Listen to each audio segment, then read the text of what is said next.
rice আজি খানা আছে আমাৰ এইটো গাহৰি বেছি নাই 1.5 কেজি আছে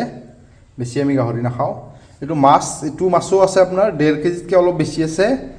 3 কেজি ওজনৰ আছিলে এইটো সিলভাৰ মাছটো 3 কেজিৰ ওপৰত আছিলে আমি তিনিজনে ভাগ কৰি আনিছোঁ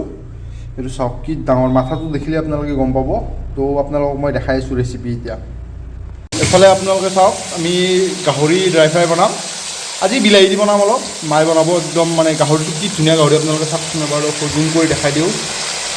কি তেল দেখি আপোনালোকৰ খাওঁ লাগা হৈছে একো তেল দিয়া হোৱা নাই একো হেৰি হোৱা নাই গাহৰিৰ তেলত গাহৰি ভাজা হ'ব নিমখ দিয়া গৈছে ধুনীয়াকৈ এইখিনি জলকীয়া দিছোঁ কেঁচা জলকীয়া এতিয়া এইখিনি ঢাকি দিওঁ এই চাওক হালধি দিলোঁ হালধি দি কিনে এতিয়া লাৰি দিলোঁ অকণমান এতিয়া আকৌ ঢাকি দিম মাংসত আমাৰ পিঁয়াজ দিয়া হৈছে বঢ়িয়াকৈ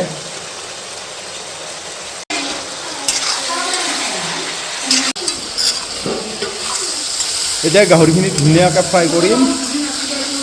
প্ৰথম ভালকৈ ভাজি লওঁ পিঁয়াজ চিয়াজ দি পিনে ধুনীয়াকৈ তাৰে পিছত ইয়াতে পানী দিম মানে পানী দি অলপ বইল কৰিম যিহেতু গাহৰিখিনি আগতে পানী দি পিনে হেৰি কৰি লোৱা নাই তো ধুনীয়াকৈ ইয়াতে আলু দিলোঁ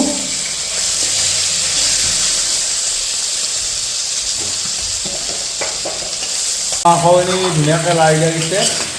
এতিয়া মাংসখিনি ভাজা হৈছে ইয়াতে আমি এতিয়া পানী দিম পানী দি পিনে ঢাকি দিম পানী অলপ বেছিকৈ দিব লাগিব কাৰণ গাহৰি মাংস জানেই অলপ বেছি সময় সিজাব লাগে চাওক কেনেকৈ তেল ওলাইছে একদম বেছি ভাজি থাকিলে মানে তেলবিলাক গলি নোহোৱা হৈ যাব সেইকাৰণে আমি বেছি আৰু নাভাজোঁ ইয়াতে পানী দিম এতিয়া আমি পানী অলপ বেছিকৈ দিম যাতে মাংসখিনি বেছি সময় সিজে কি ধুনীয়া উতল আহিছে মাংসৰ পানী শুকাই গৈছে এতিয়া আমি ইয়াতে দিম আদা নহৰুৰ পেষ্ট আৰু বিলাহী আদা নহৰু অকণমান বেছিকৈ দিওঁ আমি নহৰু এয়া আদা বেলেগ একো মছলা দিয়া নাযায়তো সেইকাৰণে অকল আদা নহৰুৱে বেছিকৈ দিওঁ তাৰপিছত এতিয়া ইয়াতে বিলাহী দিম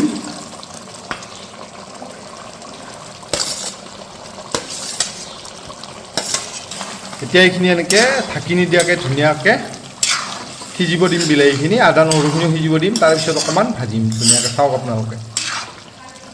ধুনীয়া একদম বিলাহী দি কি গ্ৰেভি হৈ গৈছে আজি মানে অলপ গ্ৰেভি টাইপ খাম ড্ৰাই ফ্ৰাই প্ৰায়ে খাই থকা যায় এয়া আমাৰ মাংস হৈ গ'ল আমি এতিয়া ইয়াতে নগা ধনিয়াৰ পাত দি দিলোঁ তো চাওক কি ধুনীয়া একদম দেখিব হেৰি হৈছে আপোনালোকে কেতিয়াবা আহিব খাব মই এনেকৈ বনাই খুৱাম